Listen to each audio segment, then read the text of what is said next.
People keep asking if I'm back, and I haven't really had an answer. But now, yeah, I'm thinking I'm back. Welcome back, guys. Week 3 NFL is about to start. Most important night of the week right here. It's Tuesday. Waivers open up at 3 a.m., turn into free agency at 2:59 in the a.m. tomorrow, or 3:01, whatever it is, whatever your league's set to. I'm going to help set you guys up for success. We're going to go over some of the hottest pickups this week. There's not a ton that I haven't mentioned last week, but I do have some good info for you. If you need a wide receiver, if you need a running back, I'm going to cover all those. There's a couple of things I want to go over real quick. First and foremost, if you guys are new to the channel, Chuck Nasty on Fantasy Football here. I'm here to help you guys win your league, make some money. I'm going to do that by helping you get waiver pickups each week that'll set you apart from your competition, and some streaming defenses that'll give you an edge over your weekly matchups. And yeah, that's pretty much it. We're going to make money together. So that's how this goes. If you guys have any questions, comments on your specific teams, lineups, start sit, anything like that, make sure you leave them in the comments down below. And don't forget to hit that subscribe button as well. It helps support the channel, and it helps get this out to more people that potentially could use some fantasy advice. A couple of things to cover. I had an apparel partnership with Tier 1 Threads. Unfortunately, they went out of business about a week and a half ago. Luckily for me, I had Gummy Apparel reach out to me and have opened up a new clothing line with them. This is what some of the stuff's going to look like. I will leave the link to it down in the notes. If you guys use code ChuckNastyFam, if you buy anything, you get 5% off. It's pretty sweet stuff. Good athletic material, really comfortable. They've got joggers, shorts, and a white and black hoodie going into the winter season here. I also want to go over my official picks from last week. I had 3 picks that I had listed originally. I had the Chargers minus 2.5. I had the Bears minus 2.5, and I had Kansas City minus 7.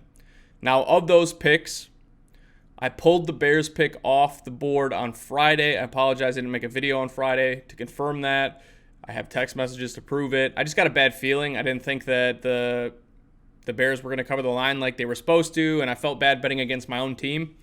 Pulled it off the board, and it's a good thing I did, because that pass interference call on third down absolutely screwed the Broncos. And then a very questionable timeout with 1 second left, allowing the Bears and Eddie Pinheiro to kick the game-winning field goal.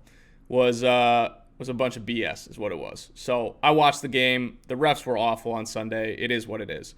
The Chargers, however, there was just no way I was going to cover this minus 2.5 line on this. There were 2 touchdowns that were called back. My boy, Austin Eckler, fumbled on the goal line. And then the punter, who was filling in for the kicker, who has a hamstring injury, missed 2 field goals. So it just wasn't in the cards for me to cover that line. I did, however, cover the Chiefs minus 7. And then Monday night, I decided to take some action on the Cleveland Browns minus 7, who beat the Jets 23-3. So 66% of my picks, 2 out of 3 are correct, with the one that I pulled off the board for the Bears. Currently running 66% in the against the spread pool as well. I went 11 for 16 this week. It's not great, but it is what it is. Let's jump into some things. First, I'm going to hit you with some fantasy news, okay? We're going to go over a couple of important factors with a ton of injuries this past week. And then we'll get into running back pickups for the week and wide receiver pickups for the week. Drew Brees having thumb surgery Wednesday. That's tomorrow. I'm filming this on Tuesday night, so you guys have the info. Time frame, 6 to 8 weeks. Really, really unfortunate. I am a Michael Thomas owner myself. I don't think it affects him as much as it does the Jared Cooks of the world, the Ted Ginns of the world, but it definitely, I'm probably expecting to get 80% of the value that I got out of Michael Thomas just because Teddy Bridgewater's under center now. Not happy about it. But it is what it is. I mean, there's nothing I can do about it unless I try to trade somebody for it. And most people realize, hey, Drew Brees isn't throwing the ball to Michael Thomas anymore. So I'm not going to trade him.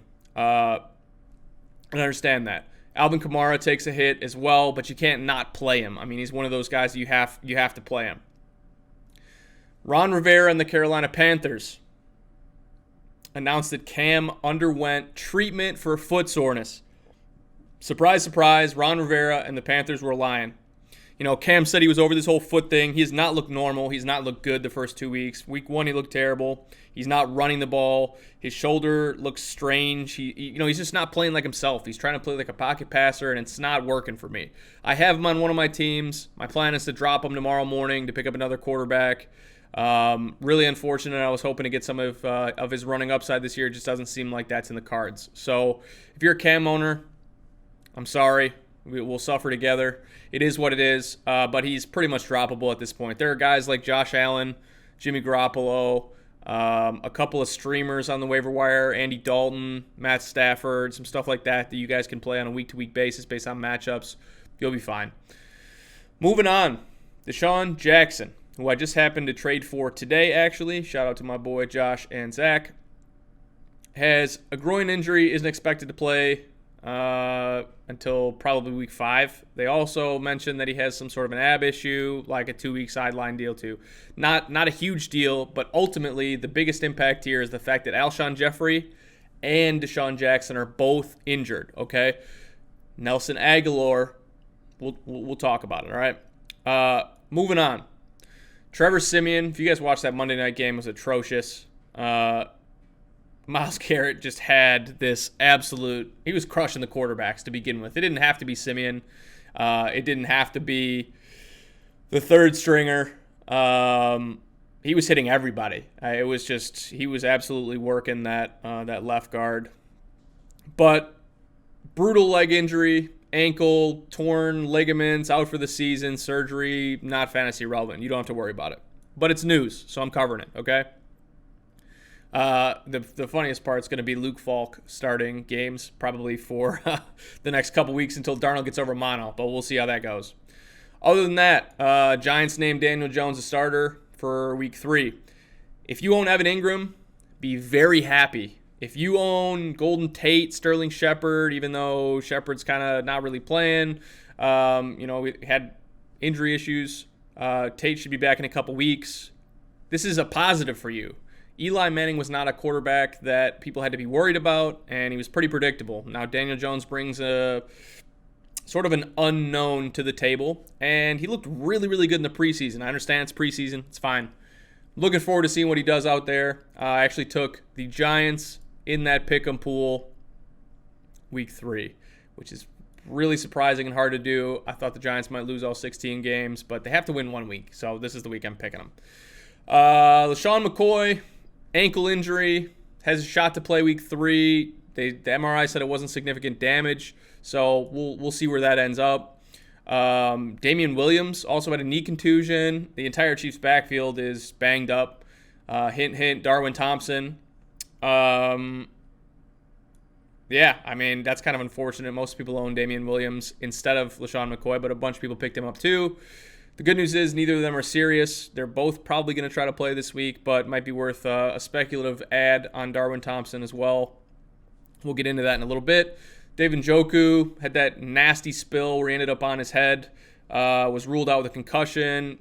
Not really sure if he's playing this next week. We'll kind of keep that one day to day. Alshon Jeffrey, I mentioned earlier, has a calf injury. Not sure that he's going to play. But the worst part for the Eagles is that both him and Deshaun Jackson have to try to get healthy, and they have 2 games in the next 10 days, okay? They play the Lions this week, week 3, and then they travel to Green Bay on Thursday night on the short week after that. So not looking great for them. Nelson Aguilar is a pretty good speculative ad. Couple more points for you. James Conner had a knee issue. They said that there's nothing major wrong with James Conner's knee, and actually James Conner was the one who came out and said it on Twitter. I don't know that I trust players giving updates on their knee. I guess it's probably better than the alternative with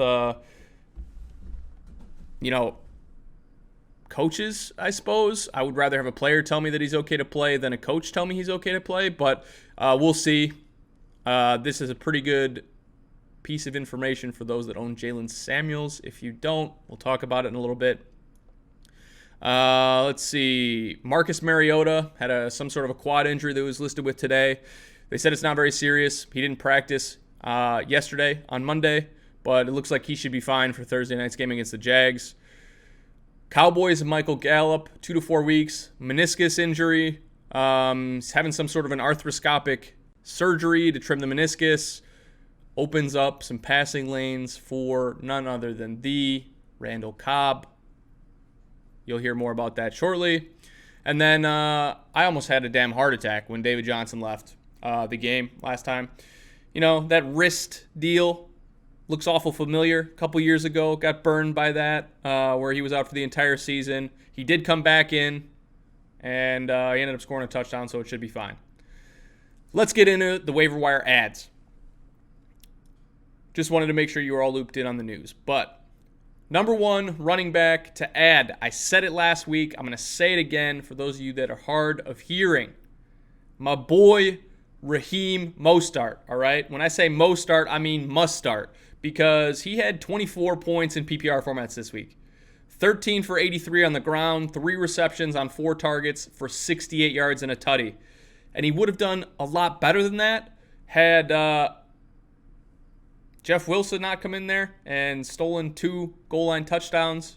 The only problem that we're going to run into here is a running back by committee, because it is pretty apparent that Matt Breida is going to be the lead back, even though Raheem Mostert had more touches. He had more touches this game. He had more snaps. I'm not sure what they're going to do. It would look to me like Breida is supposed to be the lead back, but he's super injury prone.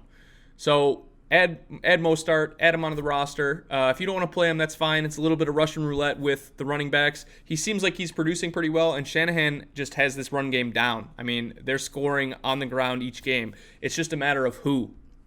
It'd be a lot nicer if it was only 2 targets and have a 50% chance instead of 33%, but I like Raheem. I like him as an option. Jalen Samuels. We talked about the James Conner issue before. Currently owned in 35% of leagues, so 65% means he's available. Now, his current value is pretty limited, okay? I'm not huge on him coming in there with our boy Mason starting under center with Roethlisberger out for the season. But here's the big upside, okay? Last year, he had 3 games where James Conner was out. 18 carries, 21 carries, and 15 carries. He was the number 12 running back overall in half point during that time.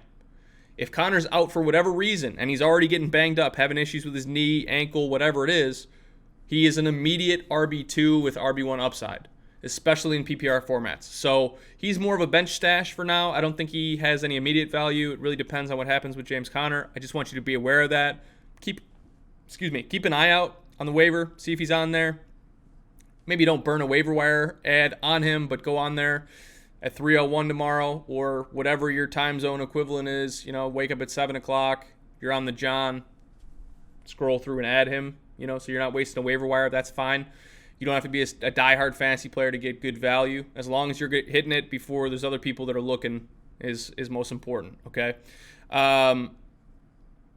Frank Gore with the Buffalo Bills. Now, we saw Devin Singletary go down with a hamstring injury in the 4th quarter. Man, this guy's a legend. Not only is he a 36-year-old running back, but now he's going to get the workload in Buffalo. It seems like him going toe-to-toe with Father Time, Frank Gore, and his Infinity Stone will prevail. This is a little bit more of a low-end flex option, okay? I'm not saying, burn a number 1 waiver pick on Frank Gore. If you need a running back and you have to plug somebody in, he's not a bad option. 16.3 points in PPR this past week. He had 19 carries, 2 targets, and got a 1-yard touchdown. So I have a feeling that he maybe shares the same brand of avocado ice cream that Tom Brady eats every night and is going to play until he's 43. I don't think he's going anywhere. Other than Frank Gore, Carlos Hyde, okay? Houston Texans, I am guilty for being one of the people that think Carlos Hyde's kind of washed up. And maybe me and the Chiefs have that in common. But at the end of the day, my hope was that Duke Johnson was going to go to Houston and was going to be a 3-down back because I think he has the capability to do it. Seems like our boy Carlos Hyde is putting a damper on that real quick. So he outsnapped Duke Johnson 60-40. He's running pretty well. He put up 90 yards this week on 20 carries. So I'm not saying he's worth a ton right now until he starts getting into the end zone. And that was a really low-scoring game anyways if you watched it against the Jags. But definitely worth an ad. He is 43% owned in Yahoo right now. So take a look. It depends on if you're up dire straits. If you're in dire straits for a running back, put in a waiver for him. Otherwise, maybe add him tomorrow and drop somebody that is not as proficient. Peyton Barber and the Tampa Bay Buccaneers backfield. This makes me want to throw up, and I can't stand talking about it. I am just so glad that I don't own any of these guys, nor do I have to worry about playing any of them in that backfield week to week, because it seems like it's hit or miss. It looked like it was going to be Ronald Jones last week. He looked really good. He looked big. He looked physical. And then Bruce Arians throws Peyton Barber out there, who runs for 23 touches, 82 yards and a touchdown, 1 reception for 7 yards for 15.9 fantasy points. Now, obviously, if you're playing Peyton Barber in a league, you're not in a good spot with your running backs. That's pretty much what it comes down to.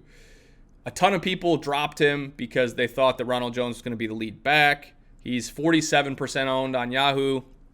If you're not in a good spot, and you really need a running back, he might be on the waiver wire. Take a look. I'm personally not going to put in a waiver ad for him just because I have so much time, so much trouble owning any of the Tampa Bay Buccaneers running backs. I just don't want to do it.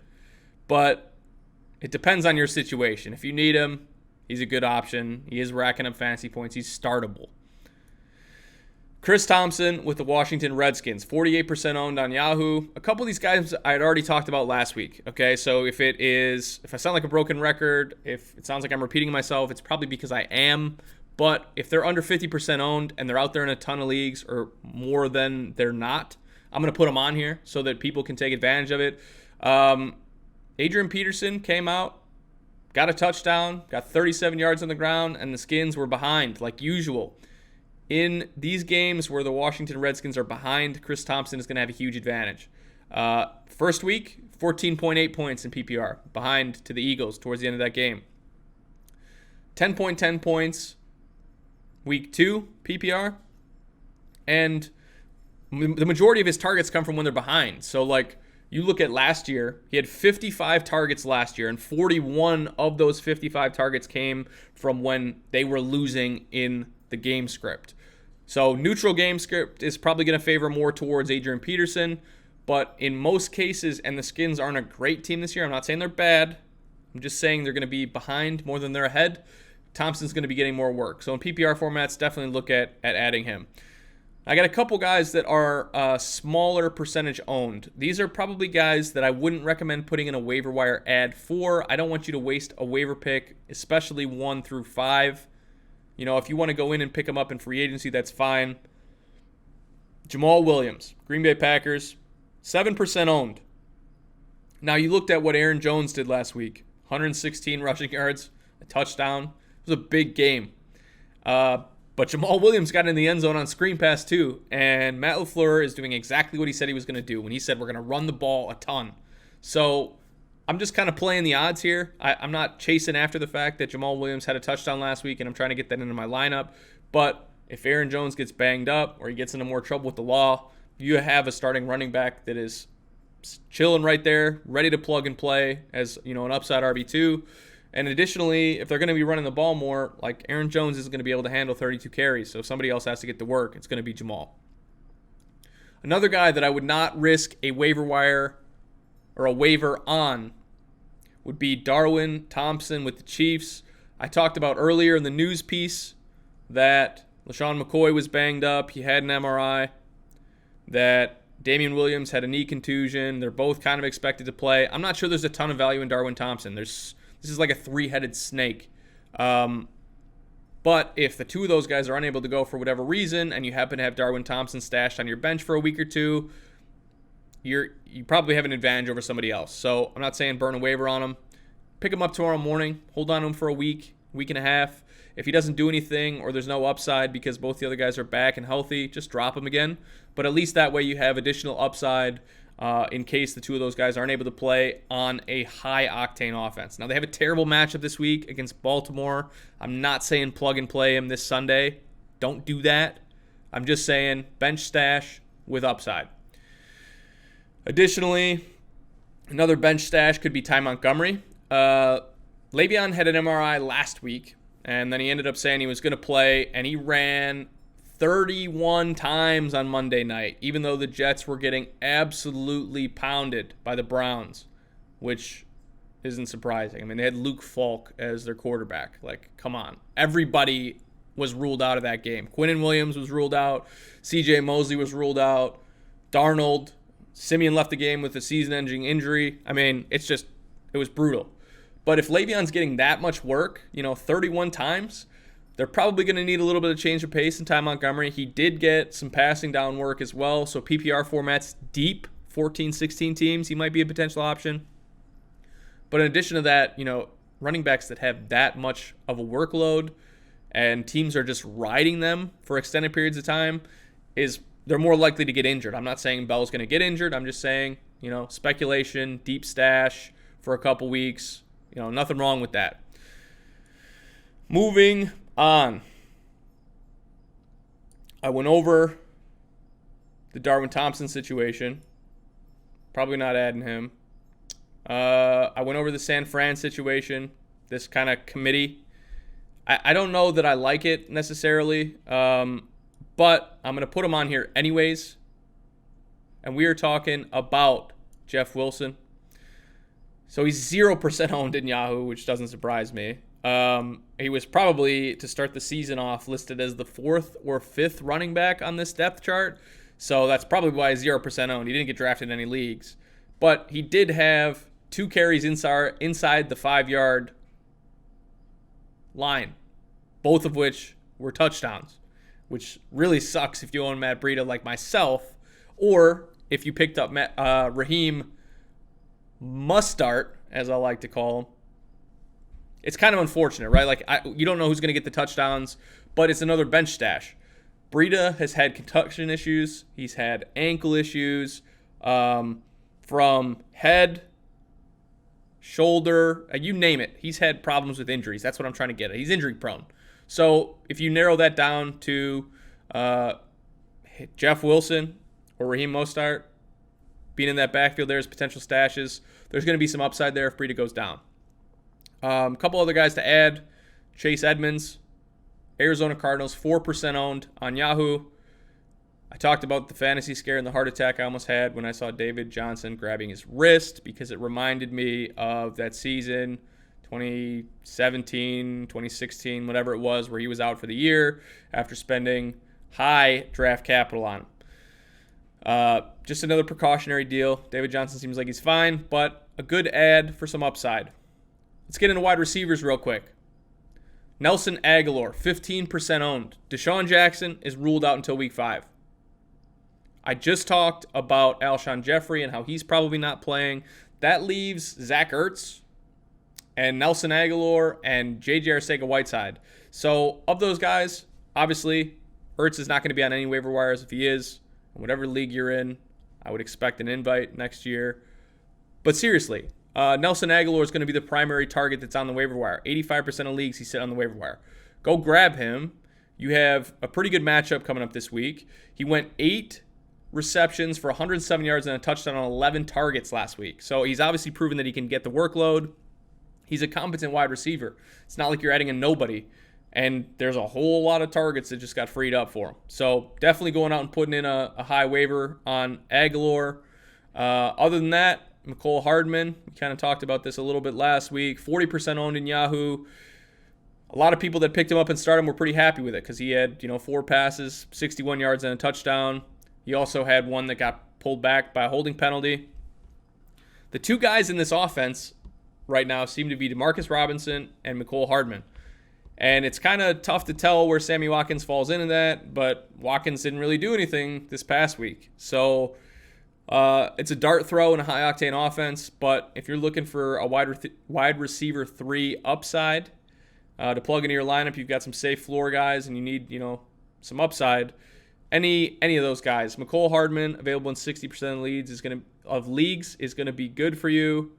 Demarcus Robinson, we will talk about a little bit later, is available in 94% of leagues, who had a significantly bigger day, and is going to provide that upside for you. Other than those Chiefs receivers, I only got a couple other guys left for you. DK Metcalf, we talked about this, 52% available, so he's 48% owned on Yahoo. He's second on the team in targets. So he went 4 for 89.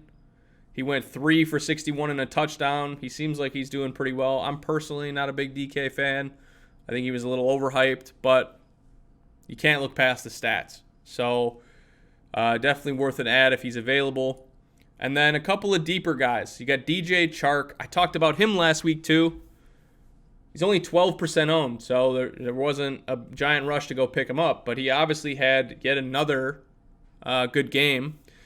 7 passes, 55 yards and a touchdown, and led the team in targets with 9.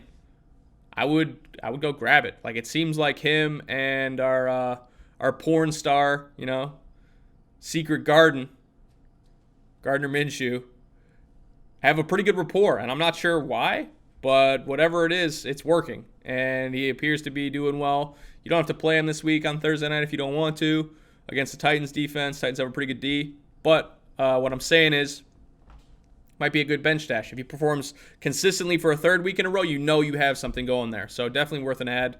And then Demarcus Robinson, we already talked about. He's on even less leagues than McCole Hardman. But finally, Deebo Samuel with the San Francisco 49ers. He's 14% owned on Yahoo.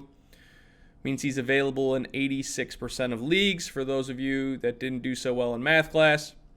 But he led the receivers in playing time the first week, okay, which he didn't do very well from a fantasy perspective. But he had an 88% snap share week 1, okay? He had like 3 catches for 17 yards and a 2-point conversion. So nothing great, nothing startable. But week 2, he led the team in targets with 7. He had 5 receptions. He had 87 receiving yards, and he had a touchdown. So deeper leagues, 86% available. Double check your waiver wire, see if there is a little bit of Deebo Samuel on there for you, or any of these other guys that I mentioned. As I said before, questions or comments, I try to be very interactive, and I want to help you guys out too. Leave questions or comments below. Appreciate you guys taking the time to watch and supporting the channel. Tuesday nights are going to be the nights when I release the waiver wire videos, as well as streaming defenses on Tuesdays. Wednesdays are going to be start 'em, sit 'em for the following week. This week I am out of town on Thursday. I'm attending a funeral, and kind of unfortunate, but it is what it is. I don't want to get all sad on you guys, but I will be out of town on Thursday, so the start 'em, sit 'em video is going to be up tomorrow. Make sure you go down, smash that subscribe button for your boy. I appreciate it. I appreciate the support, and looking forward to making some money with you guys. So check out a couple of things in the links below in the description, specifically the new channel. Let me know what you think for the clothing line, all right? I've got my Twitch channel down there too if you want to toss me a follow. Thank you guys so much. Good luck this week. Let's do the damn thing. On our way to Boston to get some clam chowder. Bye-bye.